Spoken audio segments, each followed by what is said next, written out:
3v2, but no, it's going to be a 3v3. There's the Counter-Strike. Scatter the Weak is incredible by Humanoid, but he's not quite able to finish them off. Razork in so much trouble as Fudge.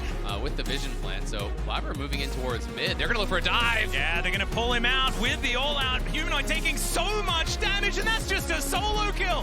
Fudge in some trouble here. Yeah, the Counter-Strike going to come through. Blaber is here just a little bit late, and that is going to be the solo kill. Made it a little bit harder, but we didn't cringe it as much as them. It only took us 27 minutes. Well, I can agree with Razork there.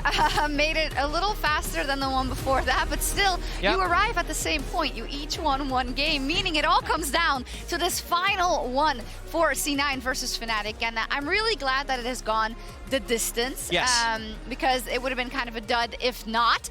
But we saw already the first blood fight there, Jack. Listen, I thought C9, I know there's a lot of this game, Fnatic should get credit, but I thought Blaber was very impatient. Okay. So you're a milk and cereal enjoyer. You always put the cereal in first. Yeah. The cereal is the Renekton stun, the milk is the Taliyah W, but Blaber threw the milk in first before Renekton arrived, missed the W, and they lose the strength of their team composition. The whole reason you pick Renekton, Taliyah, K'Sante is because of the stun Taliyah combo that you can dominate top lane with, and because you cannot lose fights in River. So even though it didn't swing the gold massively in one favor, I think that was a big deciding factor in the game. Milk was sour. I can't believe that that's the analogy that you used to summarize Renekton is the cereal, Taliyah is the milk. Okay, well, I like it. I mean, I very much agree that when we compare it to the first game, I think that C9's proactivity around enabling their top side of the map was like night and day. Yeah. And it felt very much like that because of the bot side of the map, Noah had a lot more control, right? It felt like Berserker wasn't quite as, didn't give the same level of freedom to Zven that he's had in previous series, which means that C9 didn't have the same agency over the early game. Fnatic kept a neutral early game, and then ultimately they outplayed them around the team fights, which I think was a big step up. So huge credit to them. I was pleasantly surprised what we saw from Fnatic this game. Have to be right in comparison to what happened in the early game in game one. We have a couple of more things we want to break down. Maybe the top fight, 19 minutes in, Jack, that is? So this was a big turning point in the game for Fnatic, and I think impatience is a little bit of the name in the game for Cloud9. So just really quickly to set this up, Fnatic's going to be trying a fast play onto Fudge. There's no vision in this whole corridor for C9, not to mention the waves are pushed in, so they can try and make a fast play quickly onto Fudge in the top lane. And then it's all about how quickly C9 can respond and if they can do that in an organized fashion. So we see the teleport come in, and the really important thing here is Zven could try and get a wombo, and then if Berserker walks a little bit farther, he could invade here. And worst case, Fudge dies, but it's not that bad. However, what ends up happening as we roll out the rest of the clip is Zven says, okay, it doesn't look that good. Let's try and do a quick play onto Noah, and Berserker goes to Narnia with his ultimate.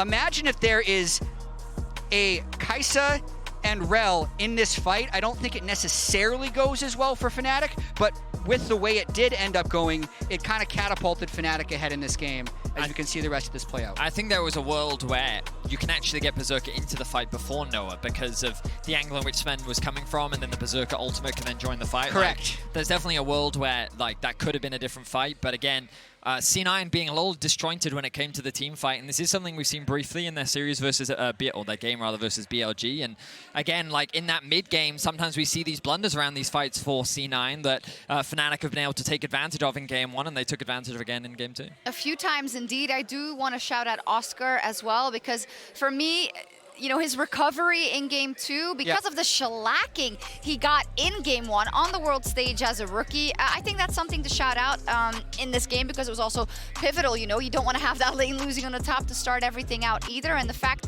that he is very new to the scene, Vedius, that's a good sign. I mean, when he first debuted in the LEC, he got blasted in top lane. He went like 3 games in a row without getting a single kill.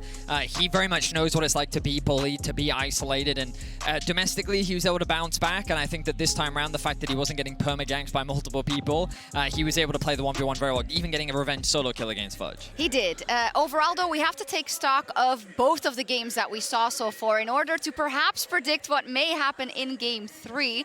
We have the side selection already, so I can let that marinate. It's going to be C9 on blue, no surprises there. So let's start with this post-game breakdown to look at kind of an indication for the draft going forward. Yeah, I think when these team comps are even gold at 20 minutes, it is fairly Fnatic favored. This was definitely one. I think actually both games where Cloud9 picked a lot more proactivity early game, thinking that was the road to victory, and they were unable to pull ahead here. I thought Humanoid Syndra first pick looked questionable at first. Oh, I agree. But it paid off in the end because he was able to control space really well in the mid and late game.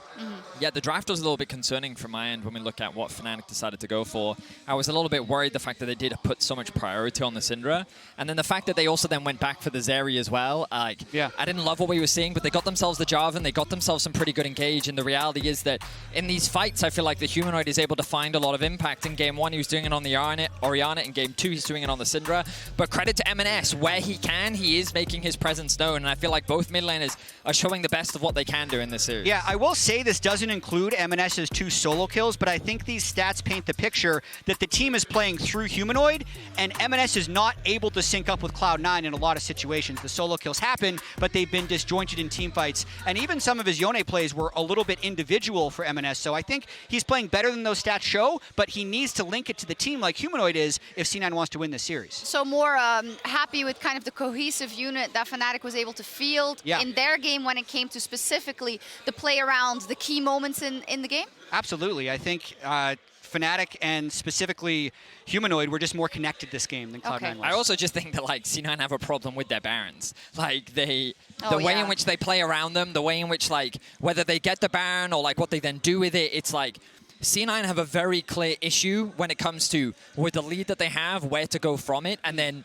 in that mid game, how they play around this neutral objective. And I think that this is a clear advantage that Fnatic has. So the way in which Cloud9, I think, simplified this is they draft a composition that gives them strong team fighting tools around the Baron. They did it in game 1. I think their composition overall was very easy to execute, and I think they can look to replicate that game 3. Yeah, Jat, but we arrive here at game 3, and there's so much history between the region and between the two teams. It always happens. 10 years ago, first World Championship for Cloud9. They were eliminated in a best-of-3 by Fnatic in that Game 3. All-time, NA versus EU. Is EU favored, and specifically Fnatic favored? They knocked C9 out of Worlds in 2013, in 2018, and one more game would do it here. But also, one more Cloud9 win would flip that script a little bit. They want to stay alive in the tournament. Will it be Cloud9 or will it be Fnatic? And thank you very much, Shox, for the breakdown here as we jump into the final game of this best-of-3. Let's see how these bans go. This is the most contentious part, gentlemen. So we've just been talking about this a lot. In game 1, Fnatic did Maokai, Kalista, and Sejuani. We don't think that they can give over both Rumble and the Xayah to Cloud9. Cloud9 has also changed this up. I think this is smart. Just ban out Humanoid more because Humanoid has been the best player on the map, I think, for either team across these 2 games. So you take away the Xayah, you take away the Orion as well. They're going to ban out the Kalista. Sejuani would be their 3rd, but if you ban Sejuani here, it's going to be a first pick Rumble again.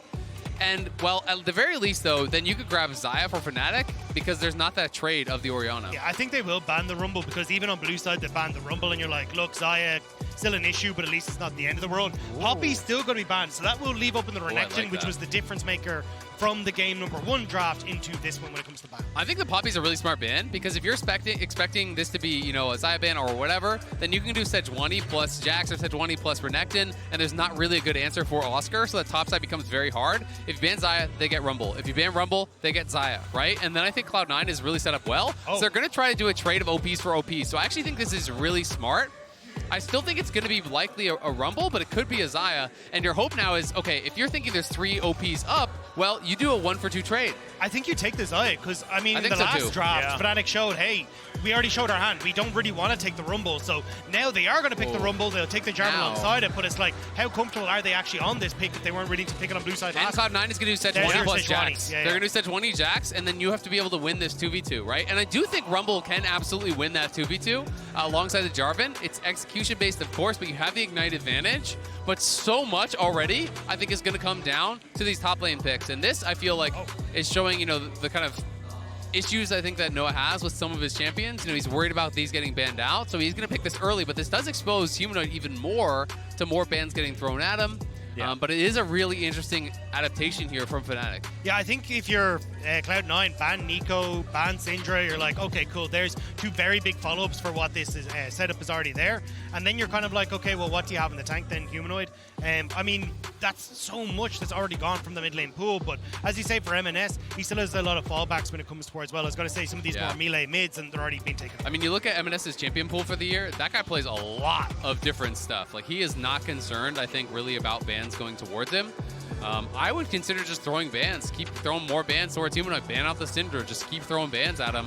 I think it makes a lot of sense to really try to limit that because, you know, EMENES, I think, is comfortable, you know, playing a lot of different stuff. And it's not that Humanoid is not flexible. I think that he is. But Humanoid has just been the best player for Fnatic by far, in my opinion. So I think you limit his power as much as you possibly can in this game. If they leave Syndra up, it feels like you're daring him to pick Syndra, and then you have to give EMENES the credit that he has a good answer that he's kind of waiting for with it. And it could just be Cassante again.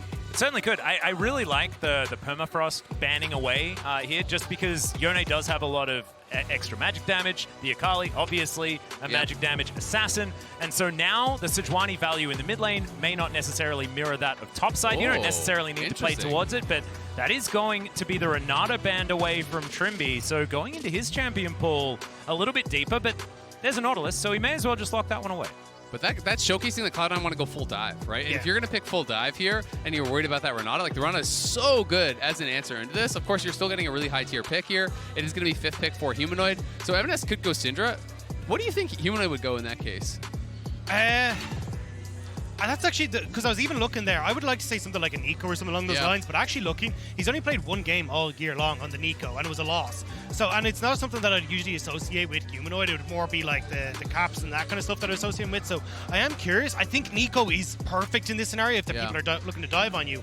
But I don't know, is the honest answer. Yeah, and I will say, if EMENES does go Syndra, then topside is kind of like countered by Merc Treads. So maybe they're too nervous about that, and then in which case they could go towards like a Jace or something physical damage in that line. Maybe, I think it would probably be the Jace. I mean, Humanoid has been a fantastic Jace, and you've got the AP already there. Then Humanoid just go Syndra, right? And then I feel like you're feeling pretty darn good because Razork then has good lanes to gank in both mid and top. I feel like Fnatic would have some pretty good positions. This would be much more of like a throwback to EMENES when he first came into the LCS. This is a pick that everyone was terrified about him on. It was really considered that must ban. Of course, LeBlanc has been nerfed so many times now. It has been really kind of pushed down. Whoa. This would be interesting. These are just hovers. I think it's going to be Syndra. That's my expectation at least. Yeah, I think the Syndra, but it's still not the best of matchups into the LeBlanc. She can still do enough in that matchup. Sylas could be a pick here. Actually, yeah. Okay. I like the Sylas. It makes Alistar, it for against the Alistar, LeBlanc can have some push, but she's not really able to shove you out of lane, especially since we've seen a lot of Sylases like start Doran's ring, quick reset for Doran's shield as well, and then you're just very difficult to try and push out of lane. So I think in that scenario, you've got access to a ton of great ultimates, and also you're able to play in towards this heavy skirmish, and when C9 dive in on top of you, that's where you can get a lot of value as well. Yeah, I mean, Humanoid definitely is going to have the ability to carry this game. You know, you're on that Sylas, you have good jungle pairings, you have the Alistar ult to steal. I think that and the Sejuani are kind of the premier ults that you're really looking for, but mostly just the Alistar. There's a lot of pressure on Cloud9 to play well in the top side, though, because this is very reminiscent of the game that they got blown out against a T1, where Xayah actually went with that Rumble, and they went with the Jax answer. They had the Bel'Veth instead of the Sejuani in that one, but that went so bad so fast. Fudge did play the early waves well, but then Blaber got pushed out of his jungle, and all of a sudden, Fudge is getting dove, and it kind of feels like it's GG. I also do feel like for EMENES, though, this is also a moment where he can step up and be the carry. Noah has no real safety on that back line. Like, you're with the Rell. What you going to do if a LeBlanc pops over the wall, immediately deletes Noah, and then it's like, cool, we're 4 versus 5. We should be able to snowball this fight out of control. So I definitely think on both sides, mid laners are the ones to watch.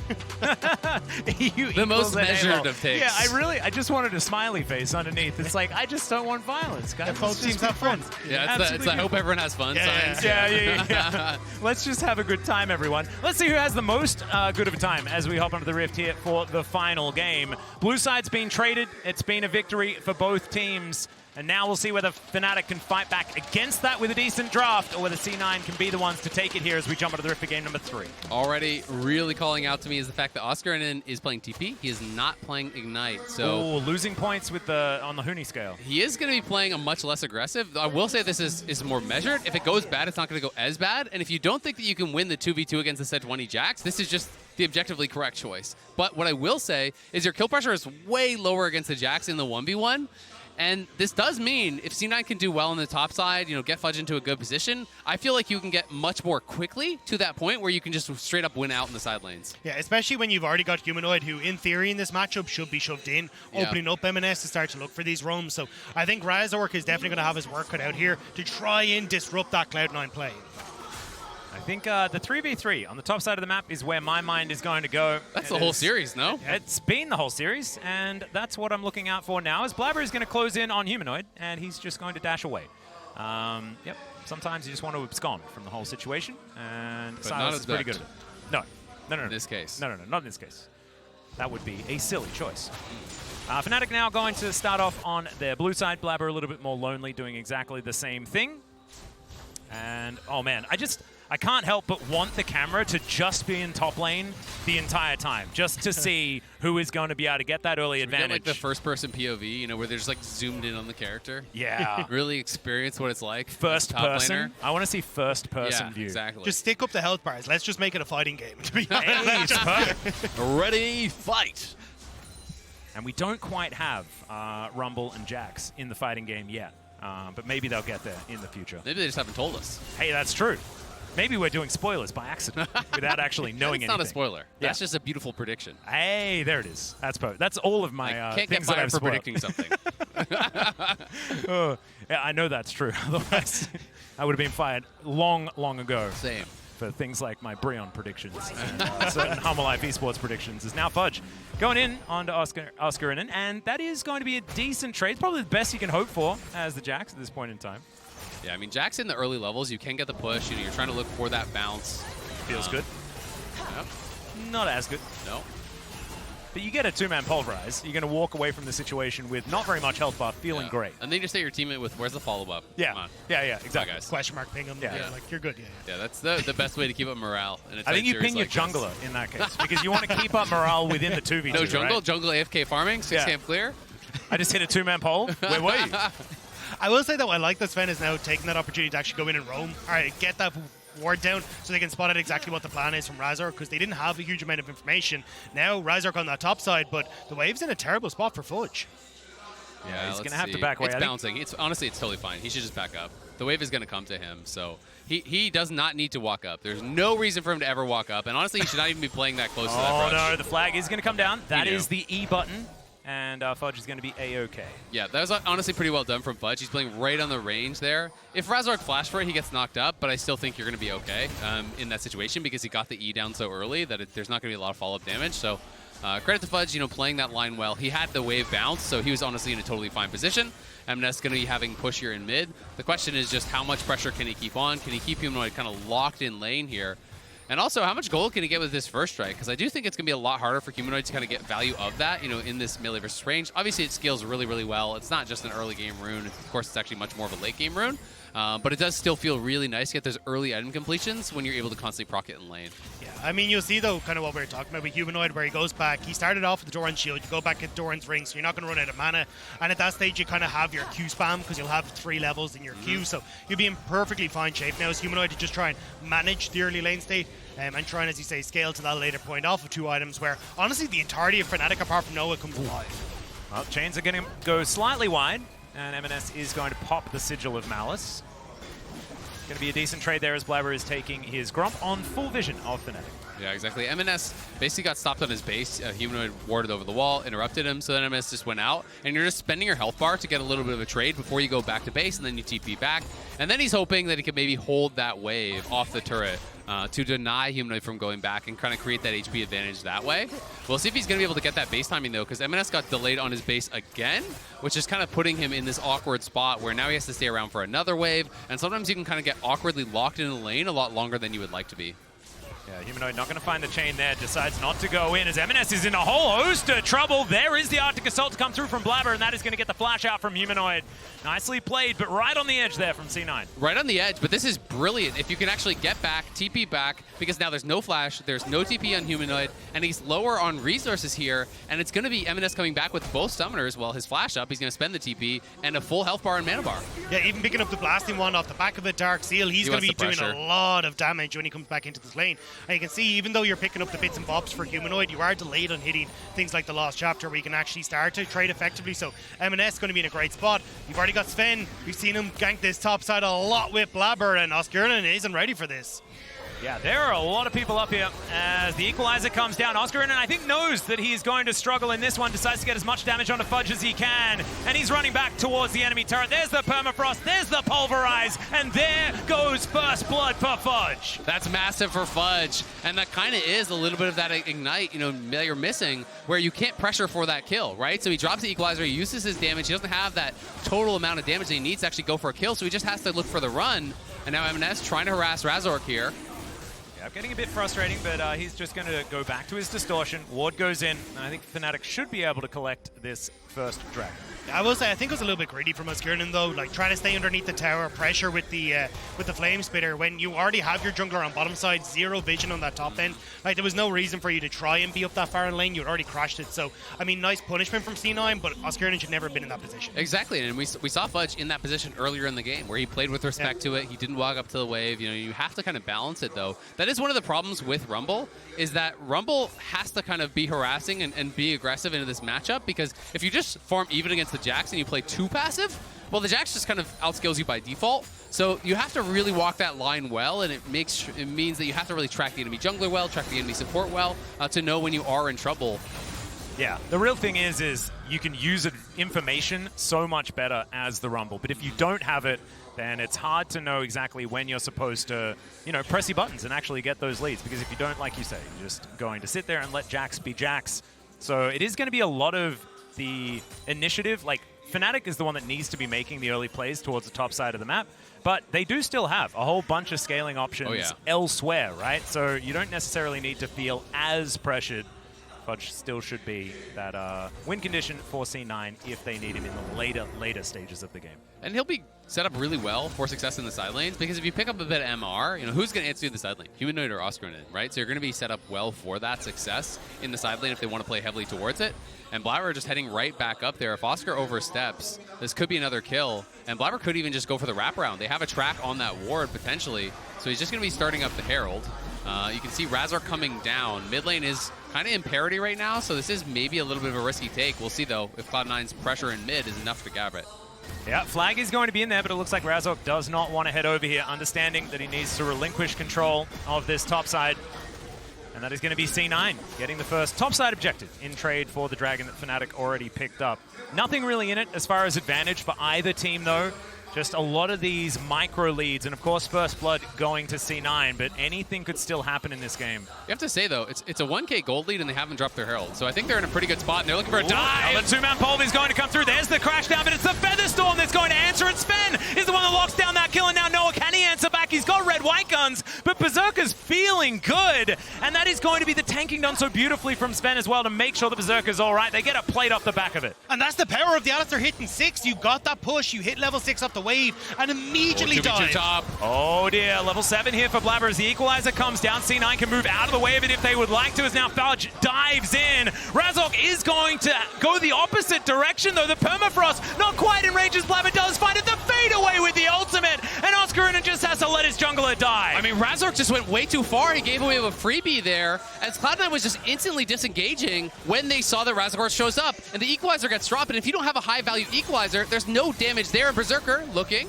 Yep, there's a an Alistar in pajamas that was lying on the ground. So something happened there. We'll probably check that one out in a replay. Just Noah answering.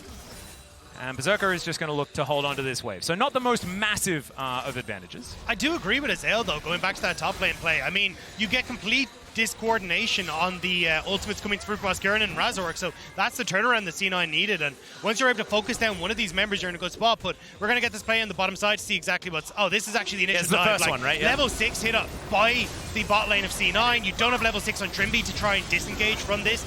And that ultimate, you get so much value from the Alistar, and I think this is the downside for not trying to play away from Rift Herald. And then here on the top side play, like, that ult is hitting nobody, Oscarinin. It barely even hits the wave. And then you have Razork who's able to ult in. And then at that stage, Cloud9 It's an easy turnaround to spend one more. All right, he is probably... Oh, never mind, he gets into the fog of war. The ward goes down. Blaber, can you keep your support alive? And I think he can. Although he may not be able to keep himself alive as the flash is going to whiff. Not able to get over that wall, and now Blaber's just going to have to give up the ghost. Yikes, yikes, yikes, my eyes. That was not it from Blaber, who did a good job actually, you know, warding them away, but then ends up dying for it. And now Berserker's going to lose the wave as well. So that is pretty rough. But Fnatic, you know, moving heavily down towards that bot side. They do get a kill. All I'm saying is that's what happens when his L talk smack. I'm just saying, you know, it just hits him back straight away. But yeah, I mean, Zven tries to get the ward in the bush. Immediate Trymbi already there. Hex flashes out, gets the setup with Humanoid. And a nice roam from Humanoid there to find that opportunity on the bot side, especially with Razork now moving down to clear out his bot camps. You've got the numbers advantage. EMENES is still in the middle. And this just got a little bit dicey there. And this is that thing where Trymbi flipped him away from the wall, and that actually changed the distance that Blaber would have needed. So Blaber, you know, needed to be patient, walk all the way back to the wall. He was against it, so I think he thought because of that position he would have been able to flash out. And I think just didn't catch that he actually got flipped off that wall a little bit there. But a bit of a rough one from Blaber, great roam from Humanoid, and great use of that Sejuani ult to steal that away and get themselves a kill, plus the free flash. So Fnatic in a good spot, but Cloud9 hovering here around that bot side. Yeah, there is the Glacial Prison just going to get thrown away. I really do like Herald. the question mark thrown up by Zven. Not so much the second one. But there is the Herald going to be thrown down. Berserker should be able to get some money from that one as well as Equalizer comes on down here on this top side. Fudge just trying to get himself out of the way of the situation, and he will be able to do so. The Merc Treads working out here as Noah trying to stun up MNFs just a little bit. And does manage to get his Crescendo, but Distortion, pretty good ability, and that's going to get EMENES out of trouble. Blaber not going to get knocked up, but there is the Cataclysm to trap in the Piggy. Zven wants to try and find a way to make this one happen as Noah finds an ultimate. There goes Blaber, and Zven, he doesn't have the Sejuani to keep him alive. A 4-man Pulverized to celebrate the ending of Zven here in this moment. I mean, Fnatic had just won mid lane off of Noah's play, and then you get Blaber and Zven going, hey, I'm going to wander up the river, and it gives that opportunity for Fnatic to collapse. You don't have the manpower there for Cloud9, and Fnatic find that great pick. Yeah, absolutely. Blaber and Zven getting pretty sloppy in these last couple of minutes here, you know, causing them to lose a fair bit on this bot side. You know, and as soon as that TP came back down towards bot lane from Oscarinin, Berserker could never enter, right? Because he'd just be walking into a flank there from the Rumble. It would never be worth the play. As you say, EMENES is pushed out. You can't be in the river in that position. Fudge, though, going a little bit aggressive, but has to be respectful because Humanoid is really strong, has those early 2 kills. Yeah, he's ulted as well, Fudge. Fudge could be dead. There's no his own flash. medicine. Yeah, he decides to dive back in, as we can see. But Humanoid doesn't want it. A little bit too dark on the rest of the map, and so Fudge not going to be baiting him in to this one. I like the idea from Cloud9, though. Again, it's like, hey, look, we've just lost out on bot side. Let's try and rotate members up the top side and see if we can get something with Fudge. Sven's still here, and Humanoid doesn't realize it. Yeah, Humanoid going to dive forward. The Everfrost is decent, but the Counter-Strike is a little bit better. Never mind, Pulverize is going to come through, and now Trymbi is going to make his way up. There's the flash forward! Finds the crash down onto Zven, and once again, he's a cow with a dream, but this time he does have his flash, so he gets out alive.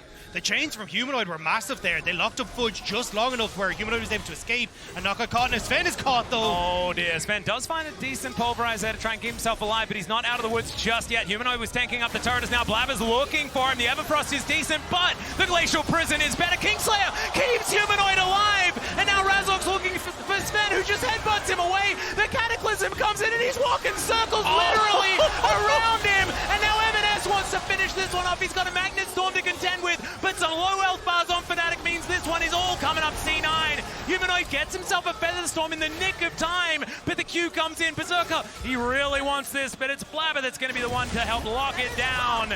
They do manage to take it. It costs an ult, but C9 will pay that. Fnatic going way too deep on that one. Thought they could kind of style on Cloud9 and ended up going bad for them, but at least they are pushing in mid, they are pushing in bot, so they can maybe get something back here, but it's Fudge coming down to answer. Yeah, and in the lane economy snapshot from MasterCard, you can see bottom side of the map, Noah is actually pretty huge, but it's the top lane once again, and Fudge is going to flash on top of Oscarinin, and he gets stunned up by the Counter-Strike, but he might be able to get out with that scrap shield, but in comes the cow. There's the taxi forward, but he doesn't have flash, remember, so can't actually get on top of Oscarinin, but they get the flash. That's probably enough. They get the flash, and they get the Herald, and now Humanoid TP down here. Noah on the roam, but Cloud9 should just back it up. They know that their jungler's topside. They did get Herald, so you take this as a win. You traded flashes, and you got to just try to back it up. Zven's emote game has been fantastic, even though it's been the one emote, but there's the equalizer. The Moonlight Vigil does fly down as Trymbi looks to stun up the cow, and they do manage to get him. Some low health bars, but not enough for C9 to answer. Yeah, but they're going to push mid, and we'll have to see what Cloud9 can get. They're at least going to get the one tower, very likely, or at least it'll be put really low, so that one does go down. But, you know, the worry here for Cloud9 is the 2 dragons relatively early on taken by Fnatic. You know, it's not the fastest soul, but it would be an infernal soul, which is always terrifying. And the fact that Noah, it feels like for one of the first times, is really in kind of that big, comfortable position. I feel like this is his best game state that he's had throughout Worlds thus far. He could really carry this game. Yeah, I think as well, if you can have Fnatic able to match a lot of these plays that Cloud9 are trying to make to get control back, that's going to help out massively. I mean, Humanoid matching the roam here from Zven, you get the flash from the Jax to try and keep him safe, and they're able to turn this one around nicely. And as you say, with Noah, yes, he does have a gold lead, but he's still waiting for like an item and a half realistically before he becomes the big AD carry. Whereas I think when you look at like Berserker is in a spot where he's still going to be a little bit more relevant just because of the champions that you're playing. Yeah, and Cloud9's still going to be trying to play heavily through those side lanes, but we'll see how Fudge can do, because Humanoid has seemed more than equal to the task as far as answering him in those side lanes. I'm interested to see where Fudge does build. Does he build more towards the 5v5, or does he start picking up some MR and trying to play heavily through sides, right? Because the MR is going to be really effective. He wants to commit to those side lanes. But at the end of the day, if it's a game that's going to be decided in 5v5, you're still going to have to deal with all of the punishment that's going to come through from Noah. And I think you kind of have to accept that, hey, look, we're going to need to team fight. Fnatic have the tempo advantage at this stage. They've gotten the positional, or the wards that they want to try and play for the next Dragon, try and play for mid lane turret, even if they want to forgo Dragon. So I think as Fudge, you have to play for team fights, because that's where this game's going to be decided. And I agree. I mean, C9 tried to play, you know, for those early heralds, and you're supposed to be trading objectives for gold, right? And that the idea is that you come to this third dragon fight with a significant gold lead, and then you're in that winning spot. You take the fight, you win the fight, you get the dragon. All of a sudden, the other team is in kind of a really hard spot. But the gold lead is nothing, right? The gold is, it may as well just be dead even. When you add in the combat stats from what Fnatic has on their dragons, I would say they're maybe even slightly in the lead, or at the very least very, very close. So it's really going to be down to the execution here. If Fnatic gets this third one, it could be problems. They do have control of the vision, though, and Razork is going to figure that one out. Takes 2/3 of his health bar in trade, and now has to go for a reset. And there are a lot of things that give advantages. You're talking about the amount of stats that you have. That's very important, but vision is also very important, and it's C9 that has a lot of it around this very important dragon. And that's why I thought Fnatic were going to give it up. Maybe try and play for mid into a top side, get 2 towers, but you've got the reset that was actually cancelled on Oscarinin. He wanted to reset to try and then make a TP play in towards this objective, but Fudge actually stops him on the top side. Yeah, he's fighting him as well, as we could see on the minimap, but is going to pull away. Razork's back, though, so, you know, the chunk didn't end up mattering. They're pushing out through mid, but Fnatic are just going to start this very likely. And we'll see if Fudge can actually get down here, because there's the base from Oscarinin way before Fudge. Fudge is going to cancel his base. He's pushing top, but I don't think this is the right choice. I mean, Oscarin's just going to TP for this, and you're just giving up soul point for free. Yeah, teleport onto this outer turret towards the bottom side of the map. The Equalizer is now making its way into the fight as EMENES gets over that wall. The Drake is going down low, but Humanoid now going for the engage. The Equalizer is decent, but it's not onto Berserker, who's now trying to kite back. The Drake goes down, but can they actually stay alive in the fight? As Humanoid, he flashes away, but the execution's there from EMENES. They need more. And now C9, yeah, you're exactly right. They're going to have to go for it as the Magnus Storm is massive! Trymbi's going to try and take them down. Is now Oscarinin in that backline with the Flame Spitter just burning them all down, but it's Berserker that's trying to get more. Noah now able to get those shots in. It's a bit of a disaster, but in the end, it's all Fnatic. And Berserker's just trying to get that one last kill, and Noah says no. They couldn't get Noah, and that might be the end of the C9 arc at Worlds 2023.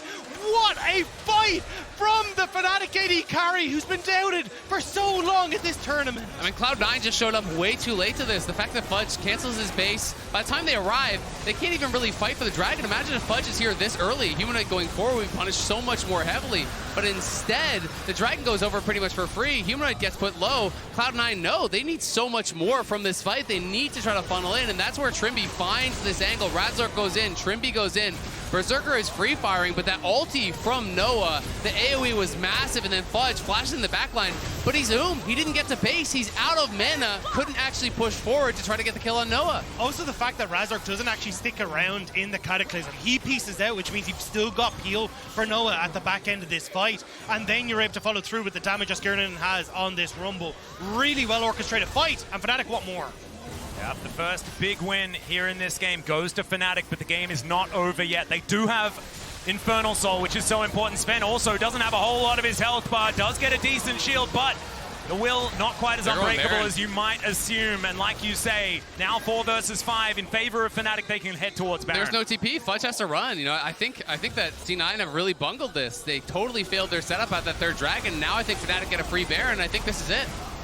Blaber's looking to try and get in there. If he can get that Miracle Steal, then there is going to be an opportunity, but he is going to get Magna Storm. They are looking for the Baron. It's a lot of damage down, though, as Berserker is free hitting 2 kills. Already the Equalizer does next to nothing, and that's going to be 3 in trade for the Baron. They're going to need to try and get out of here, and they're going to have to try and get out fast, and they are going to be able to do so with the empowered backs. I mean, it's a fumble from Fnatic. They don't actually get the play set up. A terrible ult from Oscarinin, and 2 members getting out with Baron. You can already see the Red Bull Baron power play. That's not what Fnatic wanted off the back of that. That should have been a clean take, but they dropped the ball. Yeah, they really did, and it does give an opportunity now for Cloud9, who picks up a couple kills. They may be able to clear off some towers off the map as well to kind of scrape that back and try to set up a better fight at this 4th dragon. And Fnatic go very far. They do get this kill on Zven, and it's because they knew that Fudge is bot, and they know that Berserker's not there as well, so there's not really any threat. But then the setup here, you know, Trymbi goes forward, Humanoid goes forward, the rest of them are actually hitting, but Berserker is free firing, and this is the main problem, is that you've sent half your team forward,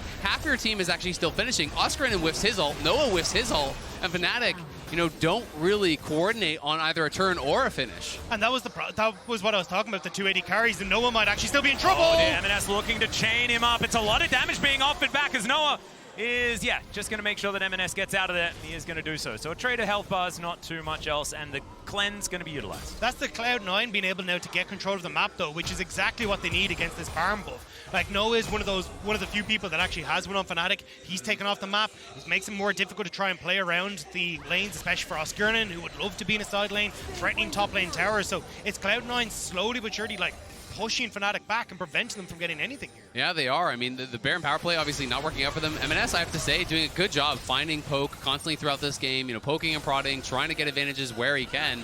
But the big problem is still looming. They're looking for a pick here on Trymbi, but great buffer on the dismount there to keep him safe. And Razork looking for the turn, maybe. Yeah, the Equalizer goes down again. Blaber is completely cornered off. He's trying to get out of there, but he's not going to be able to. That's the lockdown. A great knock-up onto Zven as well, who's once again going to try and use the ulti to escape, but it's not going to work. Trymbi going to lock down that kill. That is 2 for free for Fnatic. And that means trouble with this dragon coming up very soon here. Yeah, Fudge gets a tier 2, but Fnatic are pushing, and they're going to have full setup on this dragon. That could mean everything here. EMENES wants to delay to the last second and then interrupt this to try to stop a proper setup. He couldn't quite get that 100-0 play. Razork will slink out, but now they're going to try to TP in. Yeah, Fudge is immediately going to come in and use that counter-strike. Trymbi down very low, but Noah is just shooting him. He is going to be able to get himself out of there. So the teleport comes on forward. Blaber is now back up and alive. We have 16 seconds on this Infernal Drake, and this is do or die for C9.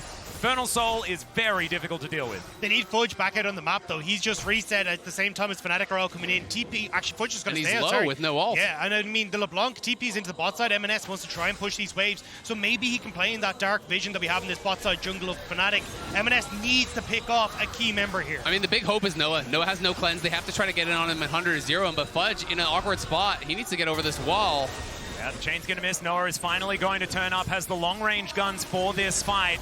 He quite have to sever him, but he may not necessarily need it. That is a great snipe from the Glacial Prison, but it doesn't quite work out, as that is going to be Fnatic locking down the Drake, and now the Dragon is going to burn through C9.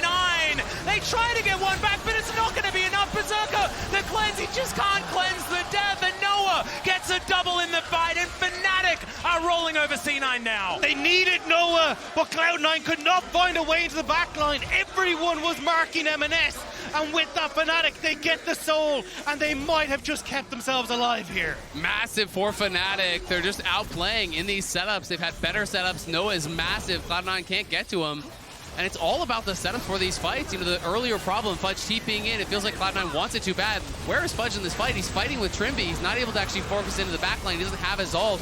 And the fight is over before he's even really involved in it. Like, now he's coming down, but he got nothing done, right? He's not involved whatsoever. And I just feel like in these last couple engagements, you know, Fudge has not been there when they needed him to be. At the third Dragon, he based really late, couldn't actually get a buy and health back before he TP'd. And then this one, he's nowhere to be found. Yeah, I think the idea from Cloud9 was, hey, Fudge, if you can take care of Trymbi, you saw Zven headbutt Humanoid out of the equation, give us that direct line for EMENES to get on towards Noah in the back line. But Noah's playing so far back, it just never really happened. And I think that's where the whole game plan started to fall apart for Cloud9 in that fight. And Noah now has both sums back, has the stopwatch, has the BT. He is ridiculously strong.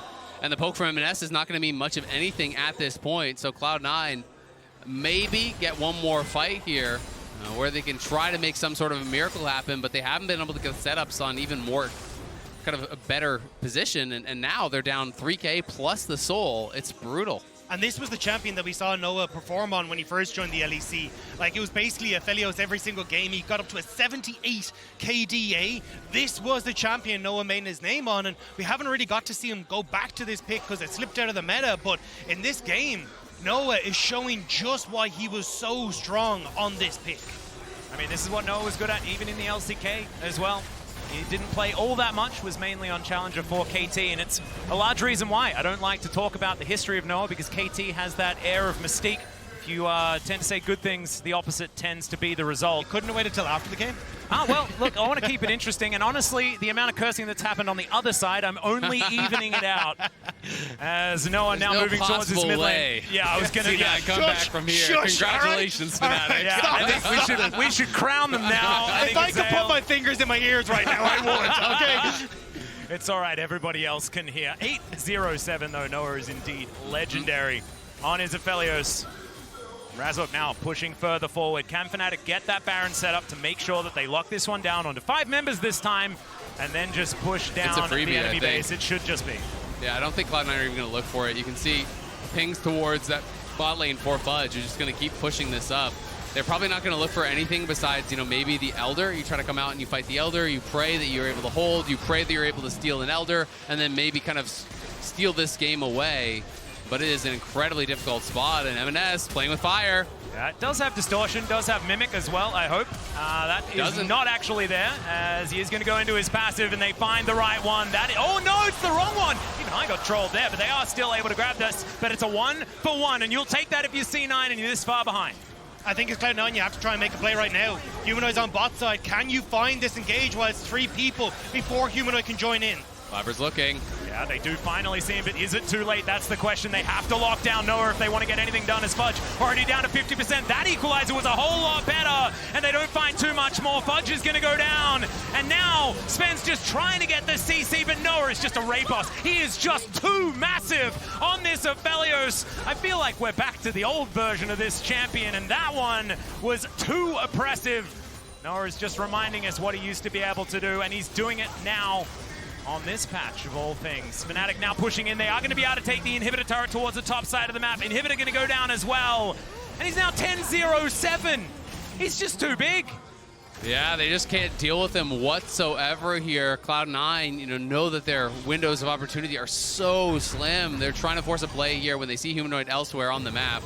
Blaber seeing if he can split up one of the recalls, maybe make something happen here. They might be able to chase down Oscar. Yeah, EMENES, can he actually land the chains to help lock down this Rumble? Or can he keep himself alive before the Rumble kills him is the question. EMENES is now just one more tick of that Flame Spitter, and I think he would have died. Blaber's going to be able to lock it down because he's more durable, and they do manage to get a kill off the back end just before the death cap comes in. Yeah, I mean, still though, you're going to be in a position here as Fnatic where you can get vision down for this Elder Dragon that's going to come up. You need to reset now as Blaber and EMENES, and unless you really want to commit a TP from EMENES back onto the field to contest this 4 versus 5, you're not really in a position to do so, and even then you wouldn't have Blaber in a position where he can follow up. So it feels like maybe Zven trying to play off of lack of vision here for Fnatic, find that big ult or big knock-up that can try and turn this game. Exactly. I think Zven is just going to kind of risk it. He's just going to wait here for the Elder, and it's just going to be in for the long haul, and he's going to hope that they don't know that he's out on the map. He knows that he's kind of snuck in, so he's going to be looking for one of these really deep flanks potentially to try to get that big play. And honestly, I respect these types of plays because if you fight evenly from this spot, just straight up, you're not going to win. You need to have that miracle engage. You need to have that miracle play. If you can't get to Noah and burst him down, it's just not going to happen for Cloud9 because this guy is way too strong at this point. Well, Fnatic may not even go for it. It looks like they're just going to immediately push down mid lane, see if they can get position here. And they could try and end the game. You don't have Zven. That's your main engage tool. Zven is going to have to walk over a ton of wards to get into a position where he's happy.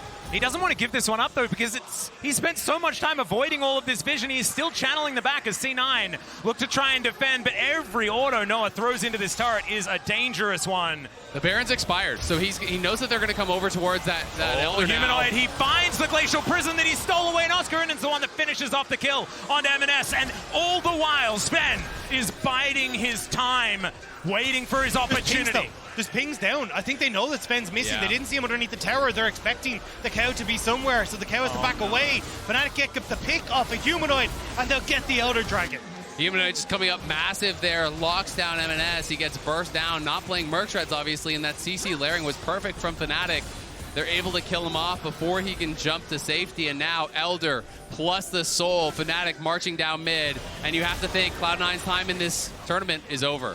Yeah, that is going to be the flash away from Zven, so won't have that up and available. Hex Flash going to be there, but I don't think it's going to help them as the second inhibitor turret is going to bite the dust. The inhibitor following suit very quickly. And now Fnatic, I don't think they need a Baron. They've got the Elder buff as now Fudge is diving in. Gets a decent stun, but he can't get on top of Noah. He has to go golden as Razork is battling 3 people under these turrets, and the Jax is going to be dealt with. Blaber might be able to get one against his opposite number, but the rest of Fnatic are bearing down on them. It's a double kill for Oscar. It's Blaber on the fountain. Noah is just trying to bully them to get them away from these Nexus turrets. Blaber gets in there, but Noah's got a stopwatch. He's going to break that one onto the ground, and Noah will fall. I don't know whether it's going to be enough. They're holding for now, though. Humanoid walks back towards the turret. Blaber's trying to keep this one at bay, but there are just super minions everywhere. Okay, Humanoid throws out the chains. There's the last Nexus turret. Humanoid, can you finish the game here on now? He is so close to execution range. And there it is. The burn's going to come through. Zven not going to make this one happen, as the Nexus will be taken down from the man with everything in this game. Humanoid was just gigantic. Humanoid trying desperately over the course of this series to keep Fnatic, keep Fnatic in Worlds, keep Cloud9 at arm's length. And when it comes down to it, the Sylas pick comes up clutch for Fnatic. They managed to pick up the win. Absolutely impressive stuff here from Fnatic, falling down in game number 1, having the poise to collect themselves, battling back in game number 2, battling back in game number 3. And credit to Noah. You know, I was looking at him as potentially that weakness for Fnatic, somewhere that Cloud9 could have the advantage. In game number 3, he was incredible for Fnatic. They couldn't get to him. He team fought amazingly well. Humanoid across all 3 games really was very, very good for Fnatic. And at the end of the day, it came down to the setups around the objectives, the coordination of the team fights. And in game number 3, it was clear that Fnatic were head and shoulders above Cloud9. Yeah, I think a huge portion of that was trying to get that Rumble out of the equation. The second the Rumble wasn't there for Fudge, not as much impact around that top side that could then lean itself into the team fights. And over the course of the series, Fnatic just got more and more confident and were able to find more of those successful plays. They absolutely were. An incredible victory here for Fnatic to keep themselves alive here at Worlds. Unfortunately, we have to say goodbye to C9, and it's time to throw it over to post-match to say goodbye. Thank you so much indeed. A solemn moment for Cloud9 indeed, as they take their last bow in front of the South Korean crowd. Would be dejected, of course, but I think we would be remiss if we don't talk about kind of the reverse sweep first, and the fact that Fnatic never wavered in the series after what was a very, very difficult game 1, Fedius. I mean, it was an incredibly close series. Like, coming into it, I think it was a very difficult one to predict. We weren't sure what strengths and weaknesses both teams would show. And I think going into game 3, especially with C9 back on the blue side, I was confident in their planning and what they showcased. But as Xayah said, when it came down to the team fights, it did feel like Fnatic did have the upper hand. Yeah, and I'm just looking at some of the reaction shots from Cloud9. It's hard to talk past them because you can tell, you can feel the loss, right? The loss of their season, the fact that it is over now, the fact that I think every individual on Cloud9 is going to think back to a different moment or a different fight for what they could have done better. Berserker with the flash forward that didn't work.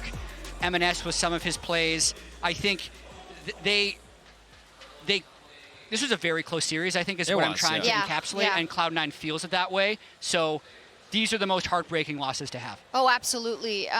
You know, you say it was hard to kind of judge each team's strength coming into it, and I think they discovered a lot about themselves as the series went on.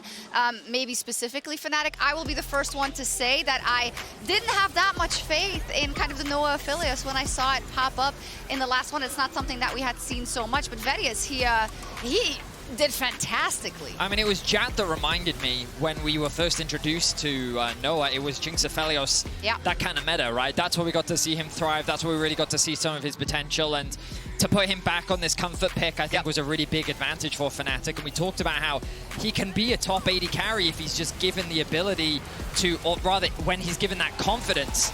And I think we finally got to see that confidence shine through. Absolutely. I think he clutched up in this game. I think Humanoid clutched up in this series for Fnatic overall, but Noah was just such a huge question mark for so many people when they were talking about Fnatic, and he really stepped up in this decisive game to keep their worlds run alive.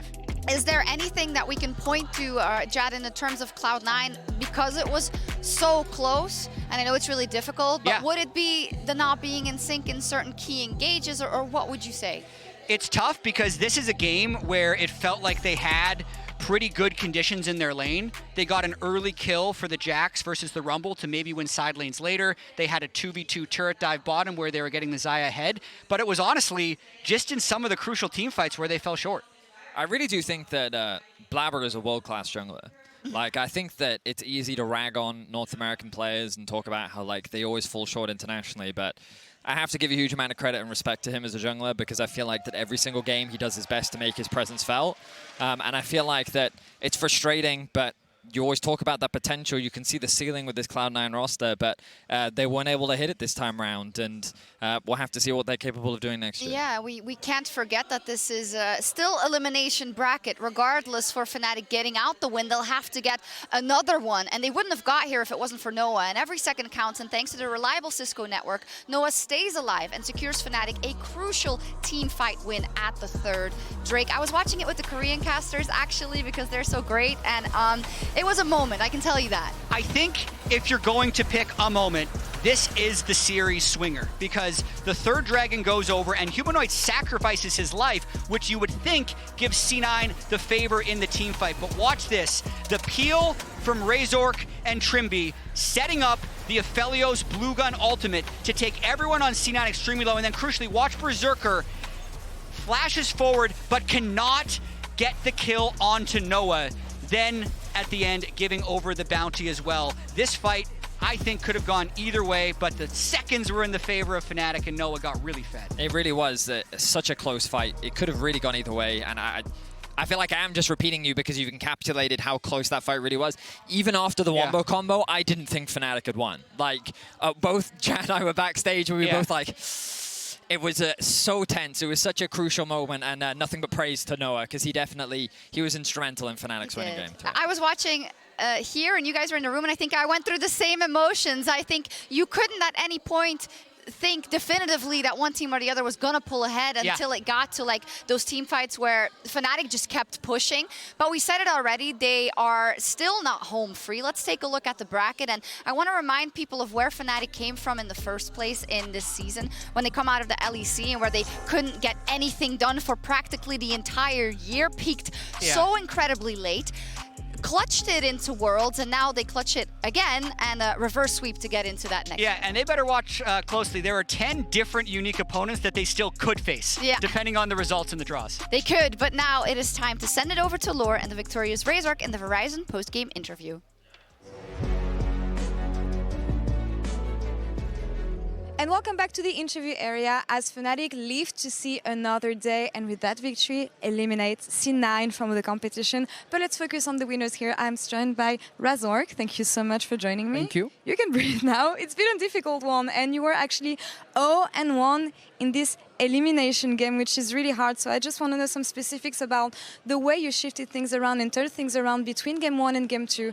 What happened backstage? What was the kind of talk that you guys gave each other? Well, I mean, I think the game 1, basically, we just ran it down completely early game. I think the top matchup, it's like very snowball, and Rumble got like few kills, so Oscar couldn't breathe.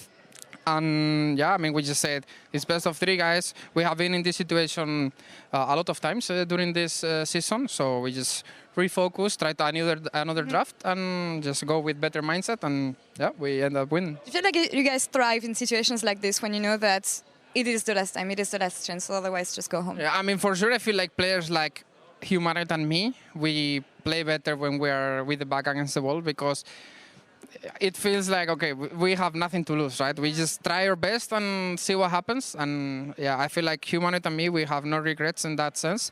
So we just play to win, and if we win, it's good, you know. I feel like it's interesting because, as you said, you have experience, but you have a bunch of players who are new. I'm thinking about Noah, Oscarinin, for instance.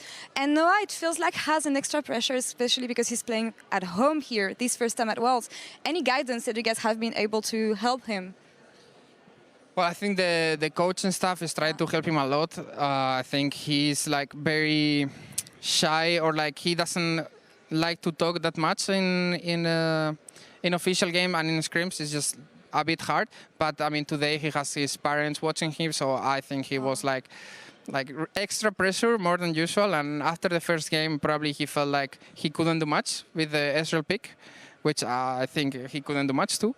And yeah, I think we are trying to all support him, to bring him and make him feel like we are all together, and it doesn't matter if someone makes a mistake. Like, we try to be a team. See, you mentioned the Ezreal pick, and I feel like I have to ask, because it's been one of the biggest memes since the beginning of Worlds. How would you rate the champion? I mean, I don't want Ezreal in my team ever. I feel like this champ, it's really hard to execute in one team fight. If you miss a Q, you actually can't deal damage, and he can't really kill frontline. So I think you have to play really good with the champ. Yeah. And I mean, right now it's pretty clear that we are not the best team. We are not playing pretty good. These games were a little bit like messy, and the quality was very poor. Just a lot of fighting, and yeah, I think Ezreal is not the champ for that, for sure. I think all the teams agree on the fact that Ezreal doesn't work right now. Shox was saying on the desk that there's a lot of takeaways to get from a series like this, because there's been so much back and forth and you learn so much about yourself as a team. Ezreal was maybe one of them, but what else did you learn from this series that's going to help you guys moving forward? Well, I mean, personally, I am happy that I actually played Jarvan, because it's a champion that I've been struggling a lot for, like, in my entire career. And yeah, it's a champion that whenever I pick it, I die like 20 times. In these games, like, you could actually see some flashbacks from me running it down and going in alone and just dying. But overall, I think, like, I played fine Jarvan game, so I'm like, it's a good takeaway for me that I can play another champion in my champion pool. And the Lee Sin game was just really tragic, but at least I stole Nas, you know, so it's worth. It's worth. We'll note this one. Razork, thank you so much. Good luck on the next games, of course, and we'll see you later in the week.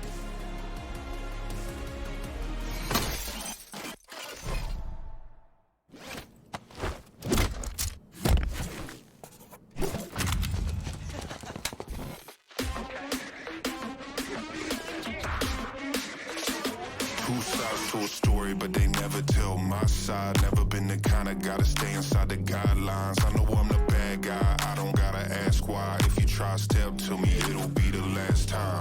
I got dirt on my name, 6 feet in the ground. I got people in my past trying bringing me down. Say I'm losing my mind, I don't wanna be found. Grew up in the shadow, but I know they watching me now.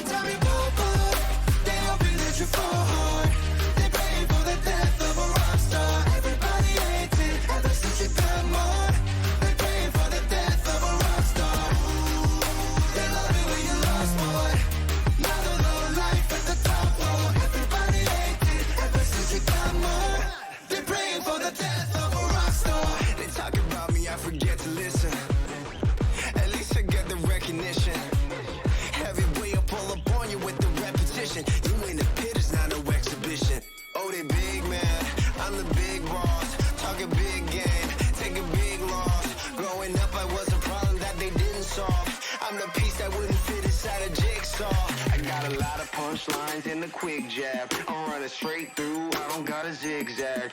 Got a heavy heart, so to live fast. From the cradle to the grave, never change, make a dig that.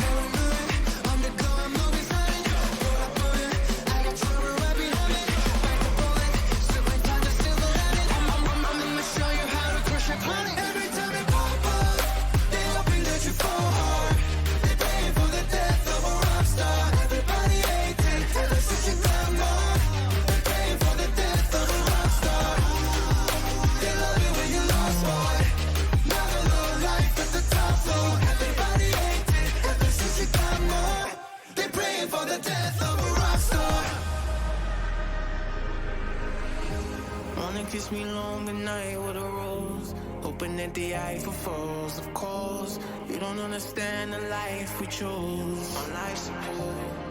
Need my silence, my privacy, so I can heal. And even rock stars got feelings that they feel in reality. Just your beats like a dream.